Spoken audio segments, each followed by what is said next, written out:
बात करना चाहूंगा वो जनपद में लूंगा सीवी।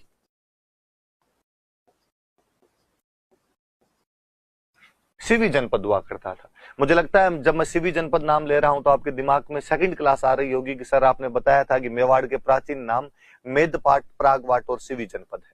इसका मतलब इसका क्षेत्र तो कौन सा रहा होगा? तो इसका क्षेत्र मेवाड़ के आसपास का भाग, या मैं ज्यादा कहूं तो चित्तौड़ के आसपास का क्षेत्र, इस क्षेत्र के अंदर ये लोग रहते होंगे। कहते हैं किसी टाइम में ये अपने उत्तर पश्चिमी भारत के अंदर रहा करते थे। सिकंदर के आक्रमण के बाद में ये जो जाति या जनजाति कबीला जो था सीवी, ये इधर अपने चित्तौड़ वाले इलाके के आसपास में आ गए थे। और इनकी जो राजधानी थी वो राजधानी हुआ करती थी माध्यमिका, जिसको आजकल अपने नगरी कहते हैं। अब नाम इसका नगरी मिलता है, बाकी ये माध्यमिका थी। बहुत पुराना शहर है, खूब सारी जगह से इसकी जानकारी मिलती है माध्यमिका की। जैसे माध्यमिका की जानकारी आपको पाणिनि के अष्टाध्यायी से मिलती है। पाणिनि के अष्टाध्यायी में इसकी जानकारी है। बाद में पाणिनि के अष्टाध्यायी पे पतंजलि ने महाभाष्य लिखा था, उसमें भी इसकी जानकारी मिलती है। महाभारत से इसकी जानकारी मिलती है। जैनों का एक अभिलेख मिला है बरली, अजमेर में एक जगह पड़ती है, बरली अभिलेख मिला है कि वीर निर्वाण संवत या वीर संवत का अभिलेख है, वीर निर्वाण संवत 84। कहते हैं कि भगवान महावीर के निर्वाण के बाद जैनों ने एक अपना कैलेंडर शुरू किया था, वीर निर्वाण संवत। तो महावीर के मृत्यु के 84 साल बाद में वीर निर्वाण संवत के 84वें साल में अजमेर के अंदर एक बरली अभिलेख मिला, जिसके बारे में हम कहते भी हैं कि हमारे राजस्थान का सबसे प्राचीन अभिलेख है। क्योंकि जैनों का अभिलेख है तो वो कहता है कि माध्यमिका जैनों का एक अंदर हुआ करता था। तो माध्यमिका तो वैसे भी याद रखना है कि खूब सारे सोर्सेज है जहां से हमें माध्यमिका का पता चलता है। 1920 के आसपास में डी.आर. भंडारकर थे,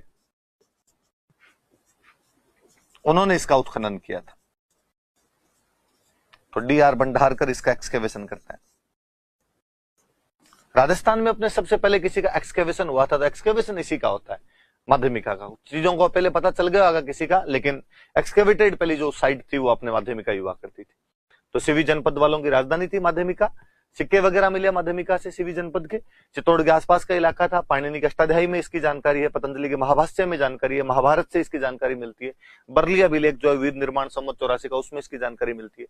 और बरली अभिलेख के बारे में तो मैं और बताना चाहूंगा कि आप यूट्यूब पे राजस्थान का अभिलेख का जो फर्स्ट पार्ट पढ़ा है, अभिलेखों की एक मैंने पूरी सीरीज यूट्यूब पे डाली थी, उसमें बरली अभिलेख के बारे में मैंने कई बातें और बताई है। मैं चाहूंगा कि आप वहां से वो देखें तो थोड़ी और चीजें वहां पर आपको समझ आ पाएगी।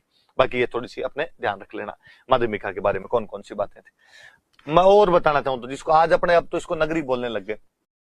मैंने आपको बताया था कि नगरी में खूब बड़े बड़े से पत्थर मिले हैं, और उन्हीं पत्थरों में से कुछ पत्थर जो है वो गोसुंडी के अंदर ले गए थे। गोसुंडी पास में पड़ता है, तो श्रृंगार कंवर वाली जो गोसुंडी वाली बावड़ी है, तो कहते हैं उसके जो पत्थर है वहां नगरी से ले जाके वहां पर लगाए गए थे। और गोसुंडी में जो अभिलेख मिला हमें, तो वो भी कहते हैं कि वो अभिलेख वाला भाटा पहले इधर था, नगरी के अंदर था, और फिर वहां पर लेके चले गए थे, जिसमें हमें भागवत धर्म की जानकारी वाली इन चीजें मिलती है। तो इसके पत्थर इधर उधर आसपास में और ले जाए गए थे। तो कहते हैं कि इसके जो पत्थर थे उनको ले जाके पास में एक जगह और हाथीबाड़ा नाम की जगह, वहां पर भी इसके पत्थर लगाए गए थे।